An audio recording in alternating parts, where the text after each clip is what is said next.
Helo, Alfadwy, a fi yw intern hyrwyddo'r Cymraeg fel pwnc yn Adran y Gymraeg yn Prifysgol Abertawe ar y cyd gyda'r Coleg Cymraeg Cenedlaethol. Yn ymuno gyda fi heddi mae Daisy a Jess, sy'n fyfyrwyr yn Adran y Gymraeg yn Prifysgol Abertawe, a fe fyddan nhw'n trafod eu profiadau nhw o astudio'r Gymraeg fel ail iaith, fel Lefel A a hefyd yn y Brifysgol. Felly, diolch yn fawr i'r ddwy ohonoch chi am ymuno â fi heddi, a fi'n edrych ymlaen at glywed eich profiadau chi. Felly, yn gyntaf, os ydych chi eisiau cyflwyno'ch hunan, falle yn amlwg dweud eich enw chi, o le chi'n dod, a yn fras pam wnaethoch chi dewis astudio'r Gymraeg fel ail iaith? Daisy dwi, dwi'n yn greiddiol yn dod o Abertawe, a dewis i astudio gradd yn y Gymraeg yn ail iaith oherwydd roeddwn ni'n very angherfol amdano iaith, a roeddwn ni'n hoffi sut maen nhw wedi cael ei ddysgu gan Lefel A, wedyn penderfynais i mynd i'r Prifysgol i astudio Cymraeg hefyd. Grêt, diolch. Beth amdano ti, Jess? Shwmae, fenw i yw Jess a dwi'n dod o Gaerffili. Penderfynais i astudio Cymraeg fel Lefel A achos fi'n licio y ffordd o ddysgu yr iaith hefyd, a mae'n hwyl i just ddysgu rhywbeth hollol newydd hefyd. Grêt. Felly, symudwn ni'n mlaen nawr at y cwestiynau. Yn gyntaf, yn amlwg mae'r ddwy o chi wedi sôn am astudio Lefel A Cymraeg. Beth oedd eich hoff beth chi am astudio Lefel A Cymraeg? Wnes i fwynhau astudio Lefel A Cymraeg. Roedd yn helpu fi i teimlo fwy hyderus i ddefnyddio'r iaith a gwella fy sgwrsio hefyd. Hefyd mae gen i ddiddordeb am hanes yr iaith a Chymru, felly roedd yn cyfle gwych i mi o bod mwy am yr hanes. Grêt. Oedd unrhyw elfen benodol o ti wedi mwynhau o ran y gwaith? Dwi'n meddwl wnes i'n hoffi dysgu am y siwreon byr a gweld ffilmiau trwy gyfrwng y Gymraeg. Ie, grêt.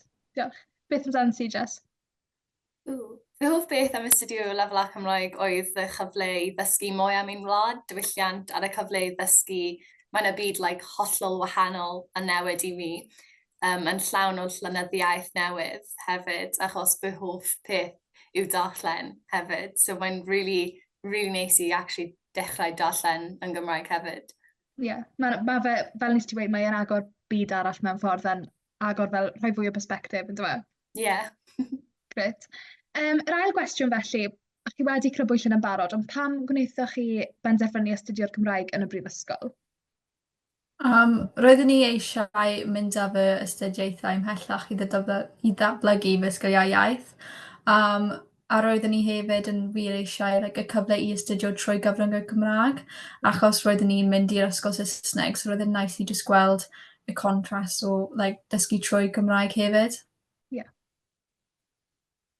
Ie, so ro'n i'n stryglo i ddewis pwnc penodol ar y ddechrau i astudio yn y Brifysgol, achos mwynheais i pob pwnc Lefel A. So edrychais i am pwnc sy'n cynnwys pethau am hanes, llenyddiaeth a gyfleoedd newydd hefyd, a rhywbeth gyda Cymraeg. So felly penderfynais i astudio Cymraeg yn Prifysgol Abertawe. Grêt, diolch. Symud diddorol. Trydydd cwestiwn wedyn, cwestiwn drwy gyfrwng y Saesneg os yw'n okay. What kind of opportunities have you received as a result of studying Welsh, both at A-level and university level?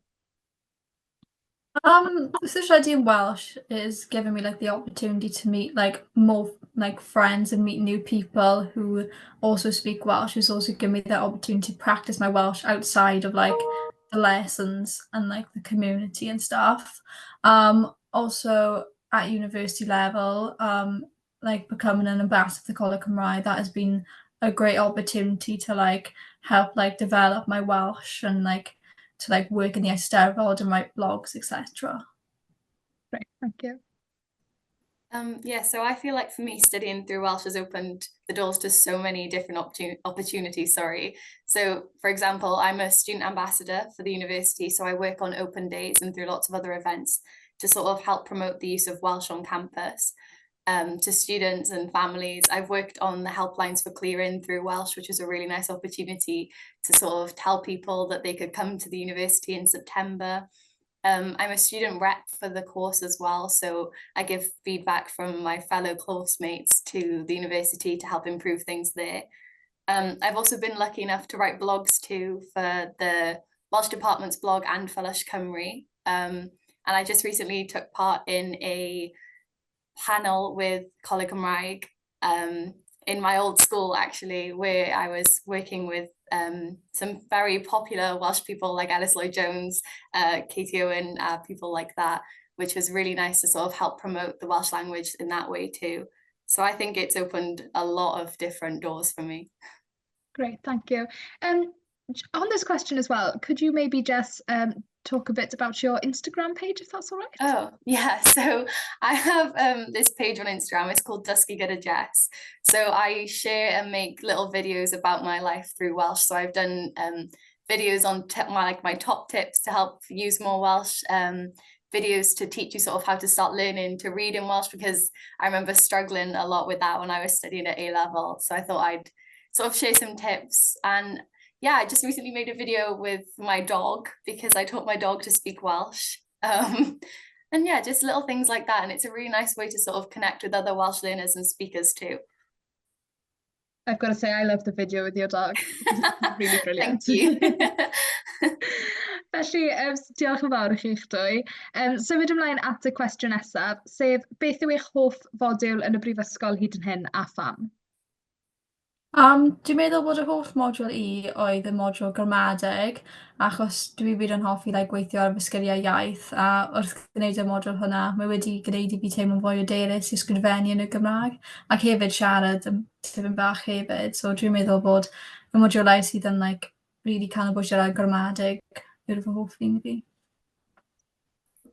Fy hoff modiwl oedd amodfyllianedd ar y Gymraeg, achos roedd y modiwl yn gyfle dda i ddysgu mwy am sut mae Cymru yn cysylltu gyda'r ieithoedd arall hefyd. So rydyn ni'n edrych mewn i Quebecois, fi'n credu, so y Ffrangeg yn Canada, a pethau fel yna, and mae'n really neis i weld mae Cymraeg yn just digwydd tu allan Cymru hefyd. Ie.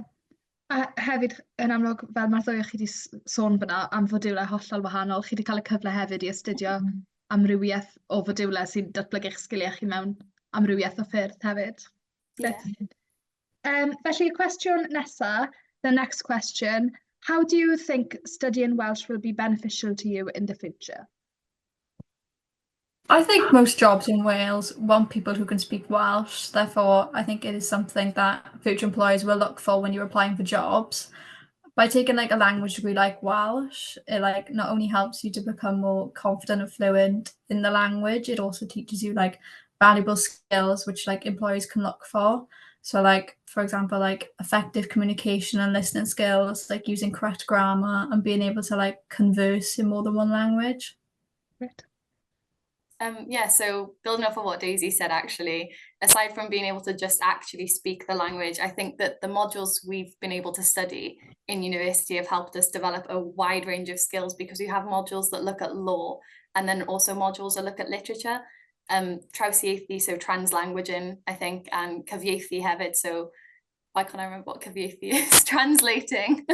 I think that we've got a very big range of a lot of different skills that will make us very well rounded for the workplace, I think. Absolutely, I completely agree with you there. And as well, studying Welsh, as you've said, with a variety of modules, it opens a lot of doors for you to the future as well. It doesn't narrow your career path to one career path in a way. Felly, cwestiwn olaf, pa gyngor sydd gen i chi i fyfyrwyr sy'n astudio'r Gymraeg nawr, neu i fyfyrwyr sy'n ystyried astudio'r Gymraeg, naill ai fel Lefel A neu yn y brifysgol? Dwi'n meddwl, os ti'n mwynhau, gwneud, Cymraeg ar gyfer tegau, dwi'n meddwl bod e yn syniad da i ti, mynd i gwneud Lefel A, achos wedyn ti'n gallu, datblygu ar y sgiliau ddysgof yn ystod tegau, a ar gyfer mynd i'r prifysgol, byddai'n awgrymu jyst gwneud ymchwil ar y modiwlau, os ti'n hoffi nhw, pa fath o modiwlau sydd yna, a wedyn dwi'n meddwl bod hwnna'n gallu helpu wrth penderfynu. So os ti'n mwynhau astudio Cymraeg neu jyst mwynhau siarad y iaith, ti'n gallu trio i fyw troi o Gymraeg, so felly trilio eich amser yn defnyddio eich iaith ble bynnag. So gwylio pethau yn Gymraeg, dweud diolch yn lle thank you bob amser, a paid â becso am wneud camgymeriadau hefyd, achos does dim rhaid i chi, does dim rhaid i'ch Gymraeg bod yn perffaith hefyd. Like, dwi'n meddwl bod unrhyw Gymraeg yn Cymraeg dda. Jyst mwynhau pob cyfle i siarad hefyd. A bydd popeth arall yn dilyn, fi'n credu. Bendant, sori. Rwy'n gyngor da iawn. Yn enwedig, y pwyslais fyna ar i beidio bod ofn defnyddio'ch Cymraeg. Y fwyaf chi'n defnyddio'r Gymraeg, y fwyaf ma'ch sgiliau chi'n mynd i wella, y fwyaf ma'ch hyder chi'n mynd i gynyddu. Cytuno yn fawr gyda cyngor ddwy ohonoch chi. Yn enwedig fel nes ti Daisy ddweud am edrych i weld pa modiwlau, gweld beth sydd o ddiddordeb i chi a beth sydd yn siwtio chi. Yn iawn. Os unrhyw beth gan unrhyw un ohonoch chi i ychwanegu? Na, fi'n oce, diolch. Dwi'n iawn. Gret. Felly, diolch yn fawr i'r ddwy ohonoch chi am gymryd rhan yn y drafodaeth. Fi wedi mwynhau clywed am eich profiadau chi, a dwi'n sicr bydd disgyblion a myfyrwyr eraill yn cael eu hysbrydoli gan chi. Felly, diolch yn fawr. Diolch. Diolch.